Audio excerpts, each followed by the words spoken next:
You know that feeling, right? That pressure, that tension, that overwhelming thing we call stress. It's just a natural part of being human. But what if understanding it a little better could help you manage it a lot better? Well, that's exactly what we're going to break down right now. Yeah, that racing heart, the sweaty palms, we've all been there. That's actually your body's ancient, hardwired alarm system just kicking into gear. It's a signal, right? Something needs your attention. But what's really going on inside your brain and your body when that alarm starts blaring? Let's dive in. All right, here's the game plan. First up, we're going to nail down what stress actually is. Then we'll get into the nitty-gritty of your body's incredible alarm system. We'll look at what happens when that alarm gets stuck on. Hello, burnout. And then, the best part, we'll wrap up with some awesome practical techniques to help you stay calm. So, let's get right to it. Okay, first things first, what even is stress? The key thing to get right off the bat is that it's not really about what happens to you. It's all about how you see it. So this classic definition comes from a guy named Hans Selye, basically the father of stress research. And the part you really got to pay attention to is this: whether the threat is real or imagined. Think about that. Your body doesn't really know the difference. The panic you feel about a big presentation tomorrow, it can trigger the exact same physical response as, being chased by a bear. It's wild. And this idea is at the heart of something called transactional theory. Here's a perfect example. Picture two people stuck in the exact same horrible traffic jam. One person is just losing it, honking blood pressure through the roof. The other, they're just chilling, listening to a podcast. The event, the traffic, is exactly the same, but their response is totally different. So the stress isn't in the traffic, it's in the reaction to the traffic. That's a game changer. And here's something super important to remember. Not all stress is the enemy. I mean, you've got your everyday, manageable stress, then you have what's called good stress. Think about working out or pushing to meet a deadline. That stuff actually makes you stronger. But then there's the bad stuff, the harmful, chronic stress. And the tricky part is, that line between helpful and harmful, it's different for every single one of us. Okay, so how does this whole thing work on a biological level? Well, think of your body as having this incredibly sophisticated, super fast alarm system built right in. The second it senses a threat, and remember, that can be real or imagined, it kicks off this huge, high-speed chain reaction.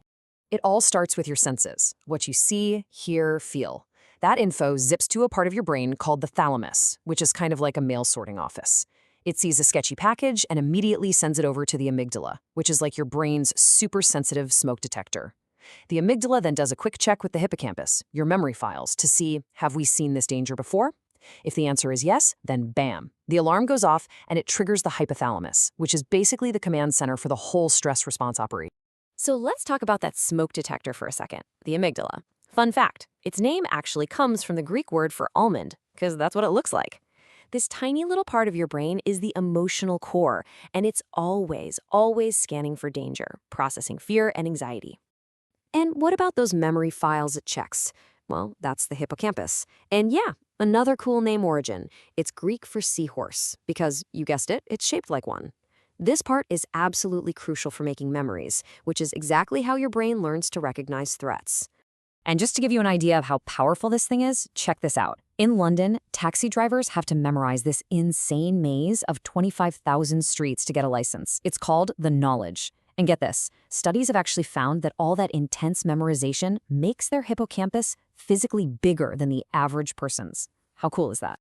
All right, so once that alarm goes off, your body launches this two-part response. First, you get the fast alarm. This is that instant jolt of adrenaline, your classic fight or flight response. But at the same time, a second system is kicking in, which we can call the slow burn. This one releases a different hormone, cortisol, and it's designed to keep you on high alert for way longer. Think of it like this. The fast alarm is for the tiger in the bushes. The slow burn, that's for the 200 unread emails in your inbox. See, that fast alarm system is designed to save you from that tiger and then, shut off.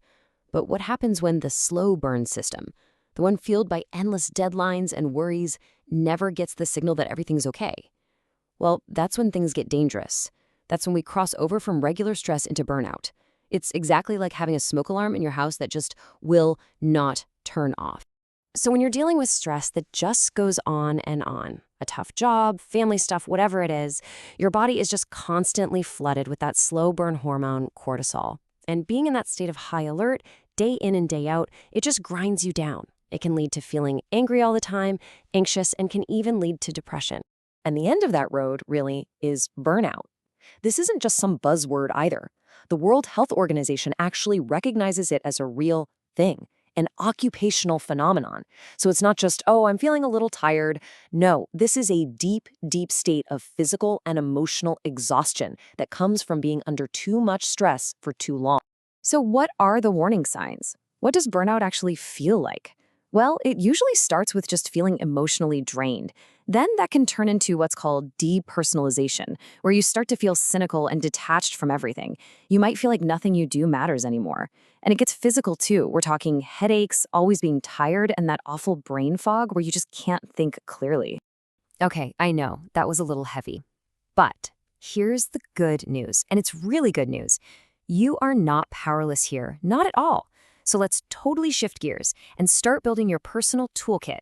We're going to look at some real practical things you can do to manage that alarm system and get back in control. The big idea we're talking about here is resilience. And I love this metaphor for it. Think of your life as a boat floating down a river. The rocks at the bottom of the river, those are your stressors. When the water level is low, when you're not very resilient, your boat is just constantly scraping and hitting those rocks. So building resilience is all about raising the water level so your boat can just float right over the top of all those challenges. So how do we actually add water to the river? Well, one of the easiest and most powerful ways is to just control your breath. Seriously, it's called square breathing. You can even try it with me right now. Just breathe in for a count of 4, now hold for 4, breathe out for 4, and hold again for 4. That's it. When you do that, you're literally sending a message straight to your nervous system saying, hey, we can calm down now. It's safe. Okay, here's another awesome one for when your mind is just racing a million miles an hour. It's called the 5-4-3-2-1 grounding technique. All you do is stop wherever you are and use your senses. Find 5 things you can see. Then 4 things you can physically feel. Acknowledge 3 things you can hear. Notice 2 things you can smell. And finally, 1 thing you can taste. What this does is it yanks your brain out of that future worry spiral and plants it right back here in the present moment. It works wonders. And listen, the toolkit doesn't stop there. There are so many ways to get back in the driver's seat. The whole point is to just play around and find what works for you. Maybe it's a different breathing trick, like breathing out for longer than you breathe in. Maybe for you, it's got to be physical, like going for a walk or just dancing around your living room. Or, hey, maybe it's just putting on your favorite song. The real power is just knowing you have these options. So, at the end of the day, here's the big takeaway. Stress isn't just this annoying thing we have to get rid of. It's a signal. It's your body trying to tell you something important. So instead of just fighting it, maybe the most powerful thing you can do is ask yourself that question. What is my stress trying to tell me? Something to think about. Thanks for joining me for this explainer.